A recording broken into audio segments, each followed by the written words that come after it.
Hello friend, स्वागत है आप सबका गणित सार पे। आज की इस वीडियो में हम लोग एक्सरसाइज 4.3 का क्वेश्चन नंबर 5 डिस्कस करेंगे। हमारा इसमें क्वेश्चन नंबर 5 दिया हुआ है, is it possible to design a rectangular park of perimeter 80 metre and area 400 metre square, if so find its length and breath.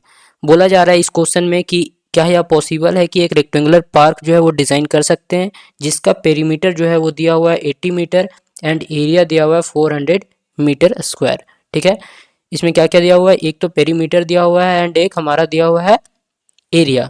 Perimeter हमारा दिया हुआ है 80 मीटर एंड एरिया दिया हुआ है हमारा 400 मीटर स्क्वायर, और हमें फाइंड आउट क्या करना है, इसका लेंथ एंड ब्रेथ। अगर ये पॉसिबल है तब, ठीक है, रेक्टेंगुलर पार्क बनाना पॉसिबल है तब फाइंड आउट करना है क्या, लेंथ और ब्रेथ। तो चलिए आइए हम लोग यहाँ पे क्वेश्चन सॉल्व करना स्टार्ट करते हैं। इसमें तो सबसे पहले लेंथ और ब्रेथ फाइंड आउट करना है, इसलिए इन दोनों को लेट कर लेंगे। ठीक है, सबसे पहले हम लोग कर लेते हैं लेट लेंथ। लेंथ को लेट कर लेते हैं, लेंथ बी एक्स।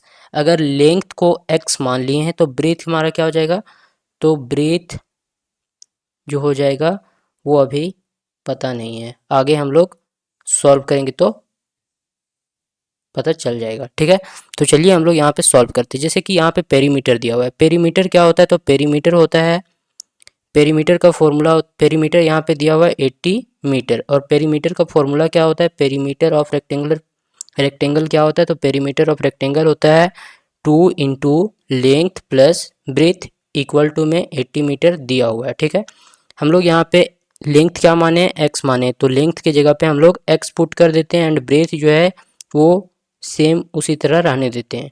उसके बाद ये इक्वल टू में 80 हो जाएगा एंड यहाँ से x प्लस बी करेंगे तो ये हमारा हो जाएगा 80 अपॉन बी, और यहाँ से कैंसिल आउट करेंगे तो ये हमारा हो जाएगा कैंसिल आउट होकर के 40, और यहाँ से ब्रेथ जो है वो हमारा कितना आ जाएगा, तो 40 माइनस एक्स आ जाएगा। ठीक है, तो हम लोग यहाँ पे ब्रेथ क्या मान सकते हैं, यहाँ पे ब्रेथ हम लोग मान सकते हैं 40 माइनस दिया हुआ है कि एरिया जो है इसका 400 मीटर स्क्वायर दिया हुआ है। ठीक है, एरिया अगर 400 मीटर स्क्वायर दिया हुआ है तो आगे हम लोग सॉल्व करने का कोशिश करते हैं। एरिया इक्वल टू हमारा कितना दिया हुआ है, area equal to 400 metre square दिया हुआ है। ठीक है, एरिया ऑफ रेक्टेंगल क्या होता है, तो एरिया ऑफ रेक्टेंगल होता है लेंथ इंटू ब्रेथ, जो कि दिया हुआ है कितना, 400 मीटर स्क्वायर। ठीक है, आगे सॉल्व करेंगे तो लेंथ हमारा कितना निकाले थे, लेंथ हम लोग निकाले थे एक्स एंड ब्रेथ कितना निकाले थे, तो breadth 40 minus x equal to ये हमारा हो जाएगा 400 मीटर स्क्वायर। यहाँ पे सॉल्व करेंगे तो ये हमारा हो जाएगा x इंटू 40, तो 40x हो जाएगा and minus x into x करेंगे तो माइनस एक्स स्क्वायर हो जाएगा। इक्वल टू में 400 है तो इधर इक्वल टू के इस तरफ लेते आएंगे तो माइनस में 400 आ जाएगा एंड इक्वल टू में 0। यहाँ से हम लोग अब स्टैंडर्ड फॉर्म में इसे लिख लेते हैं, तो स्टैंडर्ड फॉर्म में लिखेंगे तो यहाँ से हमारा ये क्या हो जाएगा, तो ये हमारा ऐसे लिखा जाएगा, सबसे हाईएस्ट पावर वाला वैल्यू जो है वो आगे लिखेंगे तो एक्स स्क्वायर हो जाएगा माइनस में एंड उसके बाद प्लस में 40x माइनस 400 इक्वल टू 0। यहाँ पे सबसे पहले हम लोग जानते हैं कि माइनस का साइन जो है वो कभी भी नहीं होता है एक्स स्क्वायर में क्वाड्रेटिक इक्वेशन में, इसलिए माइनस का साइन यहाँ पे कॉमन ले लेते, तो ये हमारा हो जाएगा एक्स स्क्वायर प्लस में नहीं, यहाँ पे माइनस में होगा क्योंकि हम लोग माइनस को कॉमन ले लिए, इसलिए यहाँ पे माइनस का साइन हो जाएगा 40x एंड यहाँ पे माइनस का साइन है इसलिए यहाँ पे प्लस का साइन हो जाएगा 400 इक्वल टू 0। ठीक है, तो ये हमारा क्वाड्रेटिक इक्वेशन बन गया क्या, तो हमारा क्वाड्रेटिक इक्वेशन यहाँ से बन गया x square minus 40 plus x equal to 400। ये हमारा बन गया क्वाड्रेटिक इक्वेशन। अब हम लोग क्या करेंगे, तो अब हम लोग इस क्वाड्रेटिक इक्वेशन से डिस्क्रिमिनेंट का वैल्यू जो है वो फाइंड आउट करेंगे। डिस्क्रिमिनेंट का वैल्यू फाइंड आउट करने के लिए सबसे पहले तो हमें क्या करना होगा, तो ए बी एंड सी का वैल्यू जो है वो लिखना पड़ेगा, A equal to B equal to and C equal to. A equal to यहाँ पे देख सकते हैं कि एक्स स्क्वायर का कोफिशिएंट होता है जो कि 1 हो जाएगा एंड बी का कोफिशिएंट, एक्स का कोफिशिएंट जो वो क्या हो जाएगा माइनस 40 बी का value, and C equal to हमारा क्या हो जाएगा, तो सी इक्वल टू हो जाएगा 400 पॉजिटिव में। अब आगे सॉल्व करते हैं। ठीक है, आगे अब हम लोग डिस्क्रिमिनेंट का वैल्यू फाइंड आउट करेंगे। डिस्क्रिमिनेंट का वैल्यू फाइंड आउट करने के लिए हम लोग क्या कर सकते हैं, तो डिस्क्रिमिनेंट का वैल्यू फाइंड आउट करने के लिए डिस्क्रिमिनेंट का फॉर्मूला बैठाते हैं जो डी इक्वल टू होता है बी स्क्वायर माइनस 4ac, ठीक है। एंड आगे यहाँ पे सॉल्व करते तो बी स्क्वायर यानी -40 का स्क्वायर माइनस में 4 इंटू ए का वैल्यू कितना दिया हुआ है, तो ए का वैल्यू 1 है एंड सी का वैल्यू हमारा कितना है, तो सी का वैल्यू हमारा 400 है। आगे सॉल्व करेंगे तो ये हमारा हो जाएगा 440 का स्क्वायर, तो 40 का स्क्वायर हो जाएगा यहाँ से 1600 माइनस में 4 4 जा 1600, ठीक है। तो 1600 माइनस 1600 ये जीरो हो जाएगा। अगर ये जीरो आ गया तो यहाँ पे हम लोग क्या कर सकते हैं, इसमें रियल रूट जो है वो एग्जिस्ट करते हैं, तो वो हम लोग क्या करेंगे, लिख लेंगे। इसलिए लिख देते हैं क्या कि real root exist, real root जो है वो इसके एग्जिस्ट करते हैं। तो इसलिए अगर रियल रूट एग्जिस्ट करते हैं तो पार्क डिज़ाइन करना भी पॉसिबल है, इसलिए लिख सकते हैं park can be designed, park जो है वो डिज़ाइन कर सकते हैं, ठीक है।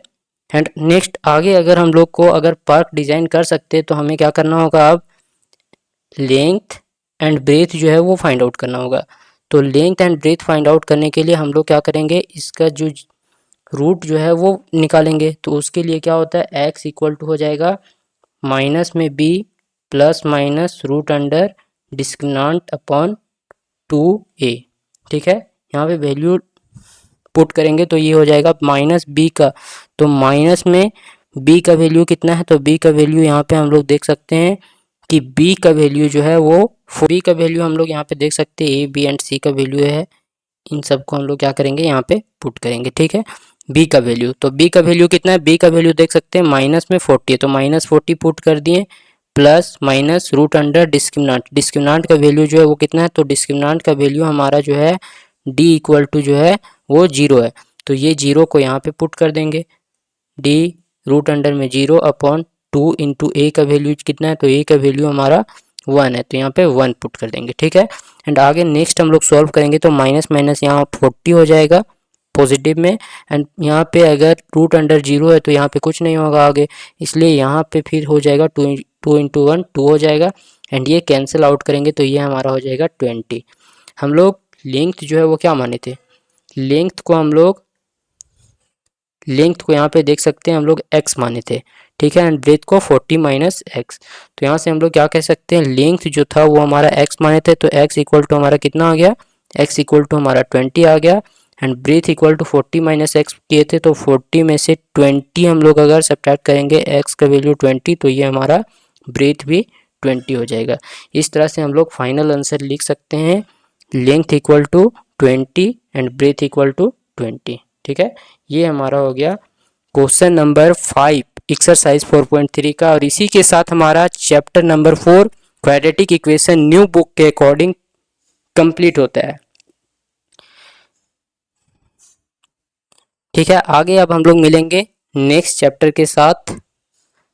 उम्मीद करता हूँ कि सभी क्वेश्चन समझ में आए होंगे, अगर समझ में आए होंगे तो अपने फ्रेंड्स के साथ शेयर कीजिए, और अगर चैनल पे न्यू है तो सब्सक्राइब कर लीजिए। इसी तरह से आगे भी न्यू वीडियोस मिलते रहेंगे। Thank you.